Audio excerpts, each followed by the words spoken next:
सत साहेब जय हो बंदी छोड़ की बंदी छोड़ सतगुरु रामपाल जी महाराज की जय हो। बंदी छोड़ कबीर साहब जय। भगत भाइयों, ज्ञान अमृत एवं षड्यंत्र का पुस्तक PDF एवं लिंक प्राप्त करने के लिए 98-280 और 72-914 ओम प्रकाश दास राजस्थान से गंगानगर से। भगत भाइयों, इस पुस्तक में चुड़ानी, खरोथा और बरवाला का संपूर्ण खुलासा है। 5 में अंदर एक बच्चे की हत्या किसने की? भगत भाइयों, संपूर्ण जानकारी के लिए पढ़े ज्ञान अमृत एवं षड्यंत्र का बीज पुस्तक। भगत भाइयों, ये पुस्तक आप एक बार अवश्य पढ़ो। भगत भाइयों, इस पुस्तक को जितने भी एक कोऑर्डिनेटर है, स्टेट कोऑर्डिनेटर है ना, इन सब लोगों ने पढ़ लिया। भगत भाइयों, तो भगत भाइयों, अब मैं आप लोगों को बता देना चाहता हूँ कि ये कोर्ट की अवमानना किन किन गुंडों ने की थी। भगत भाइयों, ये थे RT के गुंडे और मुनीर धर्मा टेस्ट के गुंडे और कबीर परमेश्वर भगत टेस्ट के गुंडे।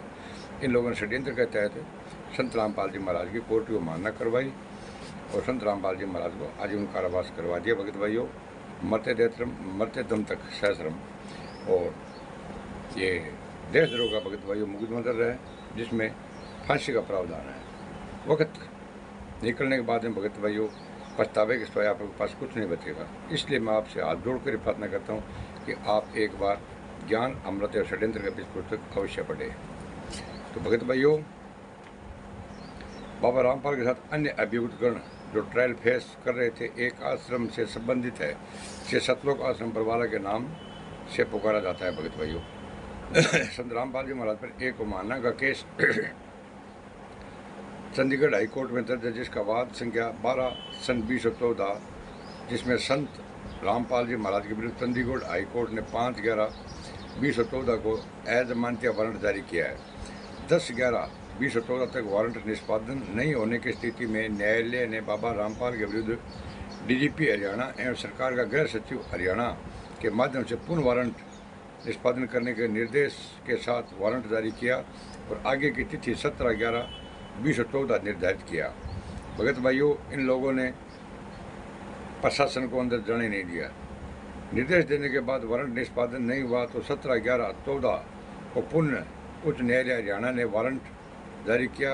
इस तिथि पर भी वारंट निष्पादन संत रामपाल जी महाराज के अन्यायियों ने नहीं होने दिया।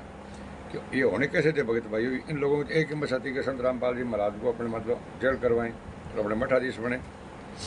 इन गुंडों ने बाहर औरतों की ढाल बना दी थी। भगत भाइयों, क्योंकि बहुत संख्या में औरतों और बच्चों बूढ़ों आश्रम के चारों ओर वारंट निष्पादन करने से रोकने के लिए लगा रखे थे।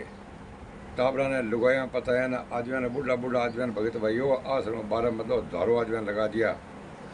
इसलिए उच्च न्यायालय ने पुनः अजमानती वारंट जारी इस निर्देश के साथ किया कि 21/11/14 तक हर हालत में वारंट का निष्पादन किया जाए, अन्यथा सरकार का गृह सचिव एवं DGP के विरुद्ध कॉन्टेक्ट ऑफ द कोर्ट चला दी जाएगी।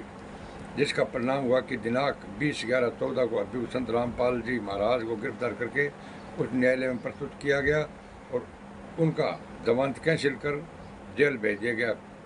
भगत भाइयों, तो सन 6 में गुरु जी गए थे, 8 में 12 आए थे, तो उस टाइम क्या थी कि गुरु जी की जमानत कैंसिल कर, वो जो इनको छूट दी गई थी जमानत में, वो कैंसिल कर दी गई।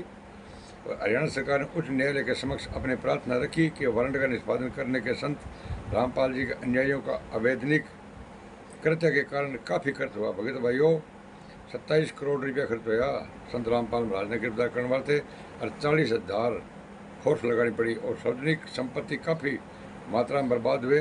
साथ ही उनके अन्यायियों के अवैधानिक कृत्य के कारण बहुतों निर्दोषों का जीवन लीला समाप्त हो गई। भगत भाइयों, उसके अंदर 5 में एक बच्चे की हत्या हुई थी। इन गुंडों ने 5 में एक बच्चे की हत्या होते ही संत रामपाल जी महाराज को इन लोगों ने गिरफ्तार करने दिया। जब तक एक भी हत्या नहीं हुई, जब तक इन लोगों ने संत रामपाल जी महाराज को गिरफ्तार नहीं होने दिया। वैसे मानव जीवन में शक्ति में से एक रंजनी पत्नी सुरेश की भी जीवन लीला समाप्त हो गई। जीवन जिससे संबंध में रजनी के पति सुरेश गुरुजी के अनुयायी हैं, पिता गणपत जाति प्रजापति निवासी जखोरा, तहसील तालवेर, जिला ललितपुर, उत्तर प्रदेश के और FIR नंबर 430 सन 2014 में दर्ज कराई गई। इन्होंने FIR लिखवाते वक्त जो बयान दिए उसे आप इस किताब के प्रश्न नंबर संख्या 170 और 172 पढ़ सकते हैं। भगत भाइयों, अब जो मैं आपको लेख सुनाने जा रहा हूँ भगत भाई, 188 और 189 पर है। और इन लोगों ने क्या बयान दिए भगत भाइयों, वो आप 170 और 172 पर आप पढ़ सकते हैं। तो भगत भाइयों, अब मैं आप लोगों को बता देना चाहता हूँ कि ये मठ हदीस खुद कौन बनना चाहते थे, जो ये मठ हदीस बनना चाहते थे और जो 5001 बच्चे कहते कि मैं उन भगत भाइयों, उन लोगों के स्टिकर इन गुंडों के लगाऊंगा।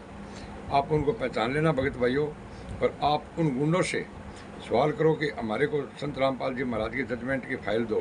तो ये भगत भाइयों आपको जजमेंट की फाइल नहीं देंगे, और ये आपको बोलेंगे कि आपका नाम खंड हो गया, आपका नाम शुद्धिकरण कराओ, जोत कराओ और पाठ कराओ। तो भगत भाइयों, आपसे हाथ जोड़कर मेरी रिक्वेस्ट है कि इसके आगे जो बयान दिए वो मैं अगले पार्ट में आपको बताऊंगा। और आप एक बार 5 में 1 बच्चे की हत्या किसने की, संपूर्ण जानकारी के लिए भगत भाइयों पढ़े ज्ञान अमृत एवं षड्यंत्र का पुस्तक। भगत भाइयों, इस चैनल को लाइक करें, कमेंट और शेयर सब्सक्राइब करना नहीं बोला। शायद साहेब देवबंदी छोड़ गई।